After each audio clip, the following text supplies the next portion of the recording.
Errol Spence versus Terence Crawford.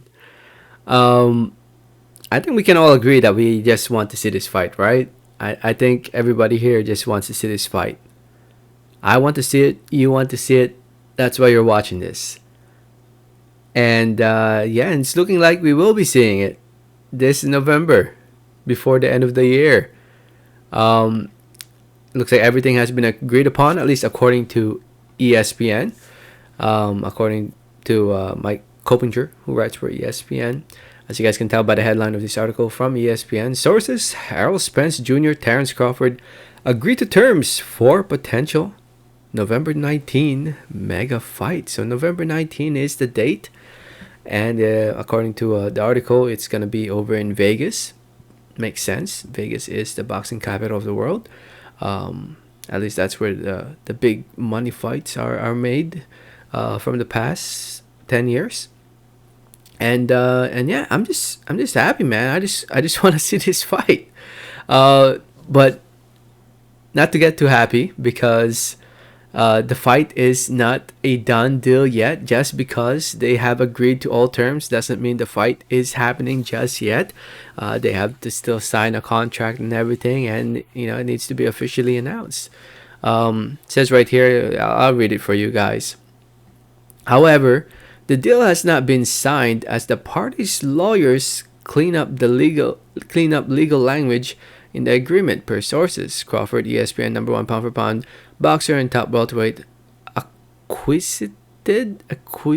say that? Acquisited to all proposed financial terms from PBC creator Al Heyman, including the short end of a revenue split, sources said. So he is taking the short end of the revenue split. So I guess he accepted the 40%. You guys remember there's like been talk about who deserves what. Was it a 50-50, 60-40, this and that? So it's looking like he will be getting the shorter end of the stick when it comes to the money. Crawford, interesting. Well, I guess in a way he has to, because I would say at this point Spence is the bigger name. Especially considering that he also holds 3 of the 4 belts, with Crawford holding the 1 belt. I know Terence Crawford's a former undisputed at 140, but we're talking about today, and today right now Crawford, I think, at least in my opinion, I feel like he needs Spence more than Spence needs Crawford more. I feel like, just because of how things have been the past few years.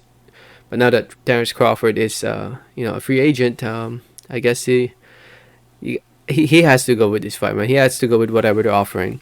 And it also says here that the package includes a bilateral rematch clause. So I guess whoever loses this fight gets to exercise a rematch clause. So we are definitely going to be seeing a rematch, no matter what, unless somebody gets knocked out and get hurt or something like that. You never know. And it says here that the rematch clause, if the rematch clause is triggered, the winner will earn the majority of the revenue for the return bout. So, I guess, yeah, we're definitely going to be seeing a rematch for sure. For sure, we are definitely going to be seeing a rematch. So anyway, no surprise that this fight's happening, or at least no surprise that news came out about this fight being agreed upon.